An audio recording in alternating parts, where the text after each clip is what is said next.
అబ్బాయికి ఇంత ఆస్తి ఉండాలి, ఈ మంచి ఉద్యోగం ఉండాలి, అబ్బాయికి అలవాట్లు ఉండకూడదు, ఇవన్నీ అడిగేవాళ్ళు. ఇప్పుడు అబ్బాయి తల్లిదండ్రులతో కలిసి ఉండకూడదు, ఈ రూల్స్ వచ్చాయి కొత్తగా. ఈ అమ్మాయిలు లేకపోతే అమ్మాయిల పేరెంట్స్ కూడా ఇవి చెప్తున్నారు, మా అమ్మాయి పెళ్ళి అయిన తర్వాత మీతో కలిసి ఉండదు, సపరేట్గా కాపురం పెట్టాలని. అమ్మాయిల తల్లిదండ్రుల తప్పు కూడా ఎక్కడో ఉందనేది నా అభిప్రాయం. 100% తల్లిదండ్రులు కూడా ఉంటుంది. ఒక పిల్ల మిస్టేక్ చేస్తుందంటే తల్లిదండ్రులు కూడా బాధ్యత ఉంటుంది అనమాట. సో ఒక ఒక ఒక పిల్లని అవతల వాళ్ళకి ఇచ్చినప్పుడు, సంబంధం కుదుర్చుకుంటున్నప్పుడు అటు 7 తరాలు ఇటు 7 తరాలు చూసి చేసేవాళ్ళు ఒకప్పుడు. ఇప్పుడు ఏంటంటే వీళ్ళ ఫ్యామిలీ ఎంత ఉంది, రేపు పొద్దున్న నా కూతురు వెళ్ళి ఫ్యామిలీలోకి వెళ్ళిన తర్వాత వాళ్ళకి పని చేయకూడదు, వీళ్ళకి పని చేయకూడదు, ఒక కోడలి బాధ్యత ఏంటి అనేది ఇప్పుడున్న పేరెంట్స్ చెప్పట్లేదు. మిస్టేక్ చేసినా సరే వాళ్ళని గదరాయించి చెప్పి, అది కాదమ్మా నువ్వు ఇలా ఉండాలి, ఇలా చెయ్యాలి అనే పేరెంట్స్ అనేవారు లేరు. నువ్వు ఈ రోజు అత్తమామలకి నేను ఎందుకు చెయ్యాలి అనే ముందు రేపు పొద్దున్న నీ తల్లి కూడా ఇంకొకరికి అత్తమామ అవుతారు కదా. సో రేపు పొద్దున నీ భవిష్యత్తులో నువ్వు కూడా ఒక అత్తగారివే అవుతావు. అవుతున్నప్పుడు రేపు పొద్దున నా పొజిషన్ ఏంటనేది చూసుకోవాలి కదా.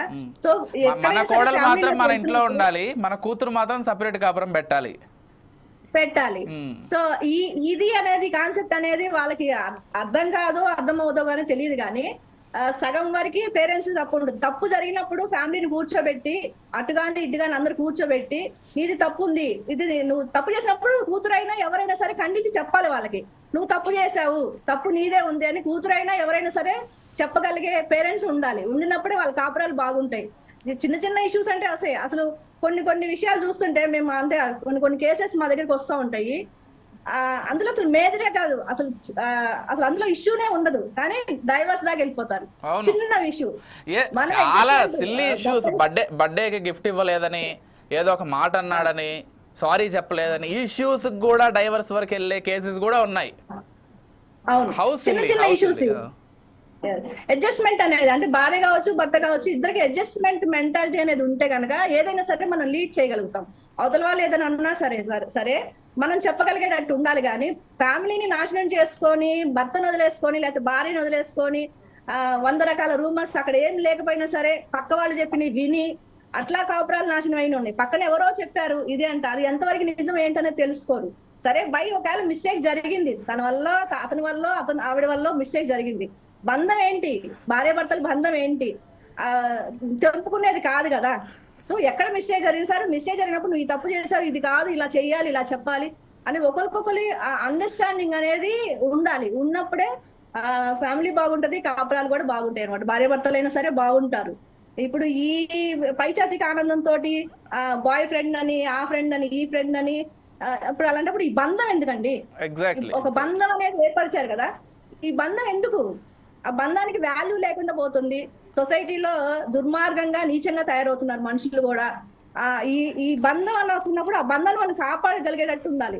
రేపొద్దున ఇప్పుడు చనిపోయారు, వీళ్ళందరూ చంపేశారు పిల్లని, చిన్న చిన్న పిల్లలు వేట కూడవల్లి కొనుక్కొచ్చి మరి పిల్లల్ని, ఆ పిల్లలు చూస్తుంటే ఆ వీడియో చూస్తే నాకు అసలు నా గుండె తరుక్కుపోయింది. అసలు కన్న తల్లేనా ఇది? అలాంటి పైచాచిక ఆనందంతో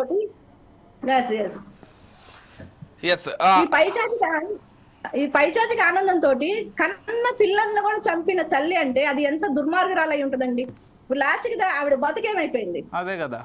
అండ్ అట్లా కాదు అంటే నాకు పెద్ద డౌట్ ఏంటంటే మీ ఇద్దరిని కూడా, ఇప్పుడు డైవర్స్ అని చక్కగా ఆప్షన్ ఉంది కదా, నచ్చలేదు సరే భర్త సరే భర్త వైపు నుంచి ఇష్టం లేకపోయినా కానీ నన్ను వేధిస్తున్నాడని ఏదో ఒకటి చెప్పి డైవర్స్ తీసుకొని విడిపోవచ్చు కదా. ఇప్పుడు కావాల్సిన ప్రియుడితో వెళ్ళిపోవచ్చు, కావాల్సిన లైఫ్ లీడ్ చేసుకోవచ్చు. పిల్లలు ఏం చేశారు? అదే కదా, చిన్న చిన్న పిల్లలు కనడం ఎందుకు? పెట్టిన పిల్లలు అని కూడా లేకుండా అంత దుర్మార్గంగా చంపేసేసింది ఎందుకు? మీరేం చెప్తారు లక్ష్మి గారు? ఈ కాసేపు నువ్వు సుఖపడేదానికి లాస్ట్ కి ఇదేమైంది, ఇటు పిల్లల్ని చంపుకున్నావు, ఇటు నీకు భర్త వదిలేస్తాడు, నువ్వు జైలుకి వెళ్ళిపోయావు, ఏం సాధించావు? ఉండాలనుకున్న ప్రియుడితో ఉండలేదు, ఏది లేదు, అది కూడా లేదు. ఒకవేళ నీకు అలా కావాలనుకున్నప్పుడు నీ దాన్ని నువ్వు సైలెంట్ గా వెళ్ళిపో.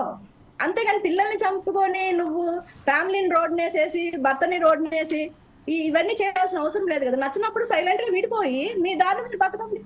పిల్లలు దాన్ని ఎవరో ఒకరు చూసుకుంటారు కదా. అంతే కదా. కన్న పిల్లల్ని కూడా చంపుతున్నారంటే ఇప్పుడున్న జనరేషన్ లో అన్న లేదు, తమ్ముడు లేదు, ఏం లేదు, ఒక వాయా వరుసలు లేవు. అన్నతోటి కొనసాగిస్తున్నారు, అదేమన్నా తమ్ముడితోటి కొనసాగిస్తున్నారు. ఇలాగా బయటికి పడని ఫ్యామిలీస్ చాలా ఉన్నాయి.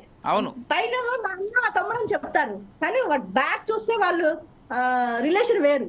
అవును అవును, అంటే ఒక బంధానికి కూడా వాల్యూస్ అనేవి లేవు. ఒక బంధం అని చెప్పుకున్నప్పుడు అరే నా అన్న నా తమ్ముడు అనే ఆ వాల్యూస్ కూడా లేకుండా మనుషులు దుర్మార్గంగా ప్రవర్తిస్తున్నారు. ఎందుకంటే లైవ్ లో నేను ఎన్నో చూశాను, మా దగ్గరికి వస్తూ ఉంటాయి. పైన అందరికి పరిచయాలు చేస్తారు, మా తమ్ముడు అనో మా అన్నో పరిచయం చేస్తారు, కానీ వీళ్ళ రిలేషన్ వేరే ఉంటది. అలా షాక్ అయిన రోజులు ఎన్నో ఉన్నాయి, ఎంతో మందిని చూశాను ఇలాంటి. వీళ్ళ వల్ల జెన్యూన్ గా ఉండే వాళ్ళని కూడా అనుమానించాల్సిన దుస్థితి ఏర్పడుతోంది. మంచిగా జెన్యూన్ గా ఉన్న వాళ్ళకి కూడా ఒక నెగిటివ్ ఇంపాక్ట్ అంటే బ్లేమ్ అవుతున్నారు వాళ్ళు కూడా. సో లక్ష్మి గారు మీరేం చెప్తారండి? అంటే డైవర్స్ అనే ఆప్షన్ ఉండి కూడా, చట్ట ప్రకారంగా విడిపోయే ఆప్షన్ ఉండి కూడా ఈ విధంగా హత్యలు చేస్తున్నారంటే ఏంటి, వాళ్ళ సైకాలజీని ఏ విధంగా అర్థం చేసుకోవాలి? మెయిన్ ఏంటంటే మొండితనం, ముందు చూపు లేకపోవటం, పర్యవసానాలు ఆలోచించరు. వాళ్ళు ఏమనుకుంటారంటే ప్రతి హత్య చేసే వాళ్ళు